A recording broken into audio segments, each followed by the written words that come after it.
Hello everyone. So the topic for today's presentation will be building blocks for formulation of shampoos. We all know that shampoos play a major role in our daily cleaning and grooming processes. And like we are concerned about what ingredients go in the food that we take, we should also be well aware of what goes into the products that we use in our day-to-day life. So as the topic suggests, we will learn about the ingredients or building blocks as it is termed that are used in formulation of shampoos.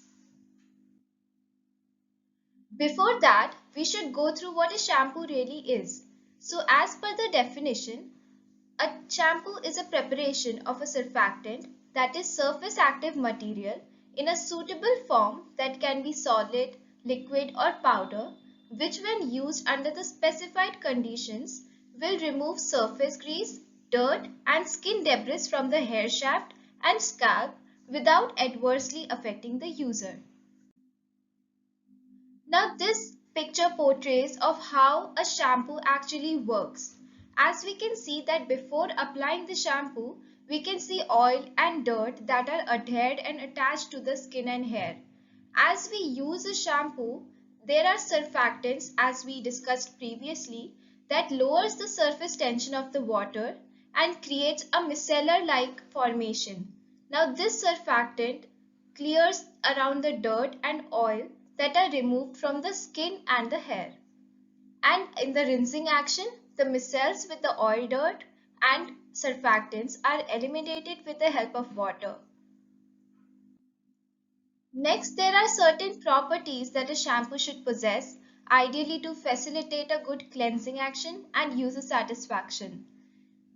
These include that it should effectively and completely remove dust or soil, excessive sebum or other fatty substances, and loose corneal cells from the hair. It should produce a good amount of foam to satisfy the psychological requirements of the user, because as we do that, as much the foam develops, we feel more satisfied that yes, the cleansing action is more. It should also be easily removed on rinsing with water. It should leave the hair non-dry, soft, lustrous, and with good manageability and minimum flyaway. It should impart a pleasant fragrance to the air. It should not cause any side effects or irritation to skin or eye.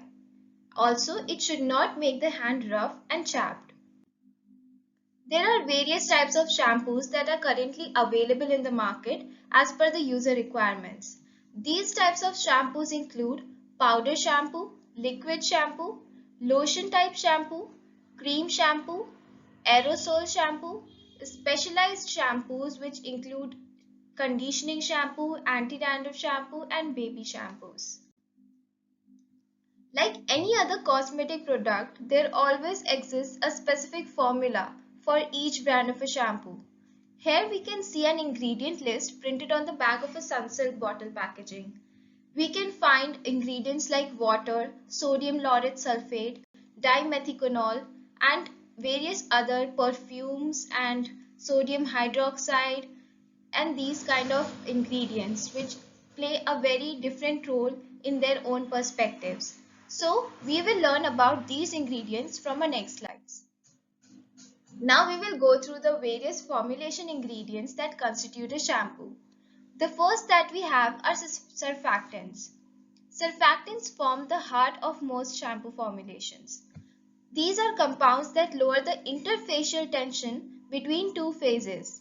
These molecules possess both hydrophilic and lipophilic moieties in their structure, and they get absorbed on the interface and helps the phases to form micelles. We can have two types of surfactants in our shampoos that include principal surfactants and secondary surfactants. The principal surfactants provide detergency and foam to the formulation, whereas secondary surfactants improve detergency, foam and hair condition. The types of surfactants can more be elaborated, which include anionic surfactants, non-ionic surfactants, cationic surfactants, and ampholytics. The anionic surfactants are mostly used in the shampoo preparations because of their good foaming properties. The hydrophilic portion of an anionic surfactant carries a negative charge, which results in superior foaming, cleaning, and end result attributes. The examples of anionic surfactants include sodium dodecyl benzene sulfonate, lauric acid, and stearic acid. Next, we have non-ionic surfactants that have good cleansing properties but do not have sufficient foaming power. The examples of it include sorbitol esters that are more commonly known as tweens, ethoxylated fatty alcohols, lauric monoethanolamide. Cationic surfactants are toxic and hence are not used. However, they may be used in low concentrations in hair conditioners. So as we can see, anionic surfactants bring about a more better cleansing action, whereas cationic surfactants work as a better conditioner, but because of their toxicity, they are not used in the formulations as such. Next, we have ampholytics, which because of being expensive are generally not used. However, they are mainly used as secondary surfactants and good hair conditioners. The examples include beta amino acid derivatives and asparagine derivatives. Next, we have foaming agents. These agents are used to introduce gas bubbles into water. The foam, also known as lather, is important as it functions to spread the detergent over the hair and scalp, but it does not participate in cleaning. Basically, this foam is what brings us the psychological satisfaction that actually a shampoo is working and showing its cleansing action. It is true that a shampoo applied to dirty hair will not foam as much as the shampoo applied to clean hair. This is due to the sebum inhibiting bubble formation. Thus, a shampoo will foam less on first shampooing and more on the second shampooing. Some of the prescription corticosteroid shampoos do not foam as much as cosmetic shampoos, but this does not mean their cleansing is inadequate. We can see there are certain herbal formulations in the market that do not foam as much, or certain prescribed shampoos. But that doesn't mean that they do not show a better cleansing action. It's just they do not foam less because of less interaction of the foaming agents. The examples include lauryl monoethanolamide and sarcosinates. Next, we have sequestering agents. These are the agents to chelate magnesium and calcium ions present in hard water, preventing formation of insoluble soaps or scum. We need to formulate a shampoo that is more inclusive with every region we are marketing it to. So different regions have different quality of water. It can be hard somewhere. So that's why we incorporate sequestering agents, because the scum that is formed with interaction with hard water, it makes the hair look dull and may contribute to itching and symptoms of seborrheic dermatitis. The most common sequestering agent is EDTA. Next, we have pH adjusters. Because we are applying it on our scalp, it is being in contact with our skin. So we need to add some pH adjusters, because these agents are used to prevent the hair shaft from alkalinization. Most detergents are having alkaline pH, which causes hair shaft swelling. Now this swelling loosens the protective cuticle by predisposing the hair shaft to damage. That's why we need to add more pH adjusters in our shampoo formulations. The most common example include citric acid and glycolic acid. Next, we have viscosity modifiers. It can be of three types: electrolytes, that includes NaCl, natural gums, that may be tragacanth or alginates, or we can incorporate cellulose derivatives, which include hydroxythiocellulose and methylcellulose. Now, these agents are used to make the shampoo thick and creamy. These thickening may be achieved by adding either salts or gums. Gums improve viscosity because of their gel-like properties, and the viscosity of the shampoo solution depends on the size and packing structure of micelles. In general, higher charge density causes the micelles to repel and result in a thinner solution. The sodium ions from the salt lower the charge density of the micelle surface.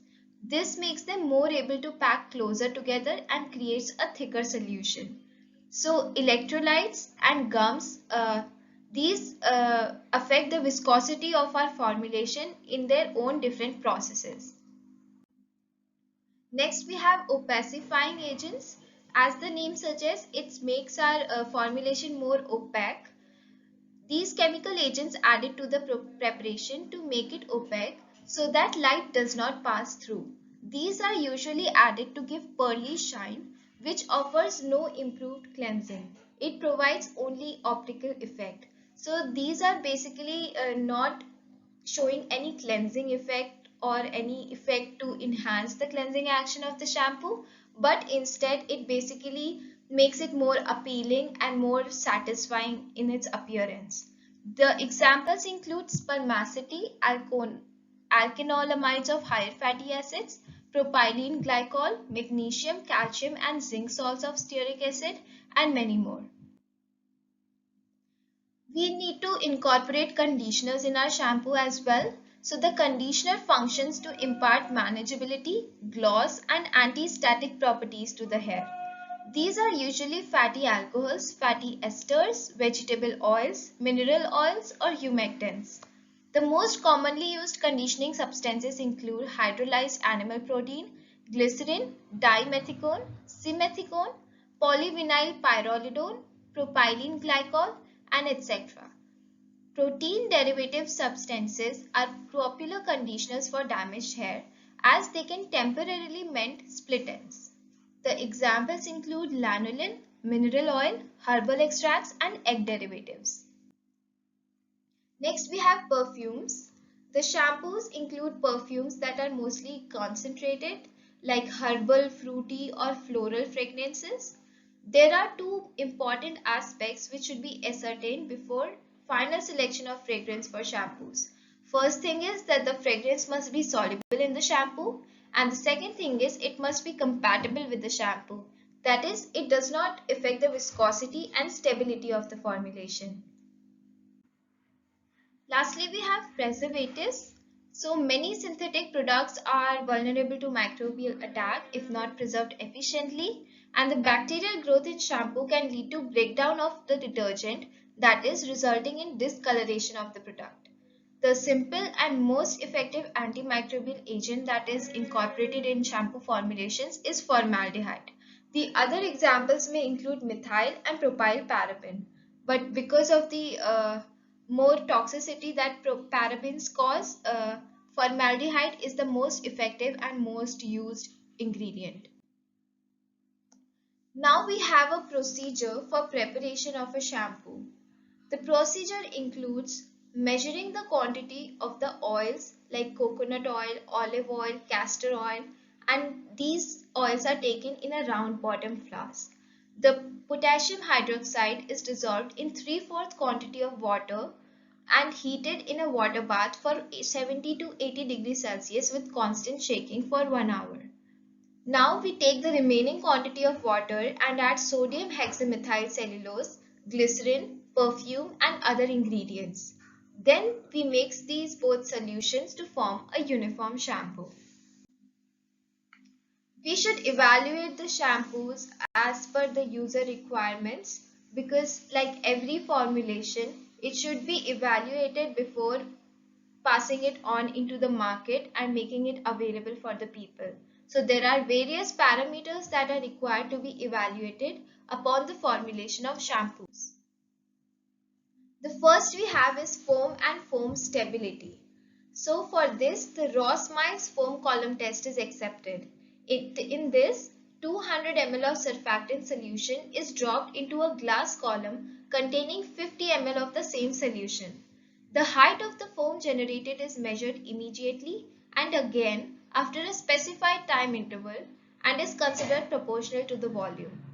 Now the 50 ml of 1% shampoo solution was put into a 250 ml graduated cylinder and covered with hand and shaken for 10 times. The total volume of the foam contents after 1 minute shaking were recorded. This foam volume was calculated after shaking the volume of the foam at 1 minute interval for 4 minutes. Next we have the rinsing test. For this, skilled beauticians are employed to make comparisons on the performance of several shampoos.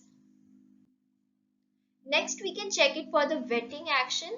For that, we employ the canvas disc sinking test. A Mount Vernon cotton duck number 6 canvas disc, 1 inch in diameter, is floated on the surface of a solution and the time required for it to sink is measured accurately. Next we have detergency and cleansing action. Cleansing power is evaluated by the method of Barnett and Powers. The 5-gram sample of soiled human hair is placed at 35 degrees Celsius in 200 cc of water containing 1 gram of shampoo. The flask is shaken 50 times a minute for 4 minutes. Then it is washed once again with sufficient amount of water, and then after filter the hair is dried and weighed. The amount of soil is removed under these conditions is calculated. Next we check for the conditioning action of the shampoo, which is a very difficult property to assess. Now this is because it is basically dependent on subjective appraisal. As such, no method has been published for measuring the conditioning action, but the degree of conditioning given to hair is ultimately judged by shampoo user, who is making the evaluation on the basis of past experience and present expectations. Next, we check for the viscosity. The viscosity of the liquid shampoo is determined using a Brookfield viscometer. 100 ml of the shampoo is taken in a beaker and the spindle is dipped in it for about 5 minutes and the reading is taken. We can determine the percent solid contents in the shampoo formulation, for which a clean dry evaporating dish was weighed and 4 gram of shampoo was added to it. The evaporating dish with the shampoo was weighed and the exact weight of shampoo was calculated, and the evaporating dish with the shampoo was placed on a hot plate until the liquid portion evaporates.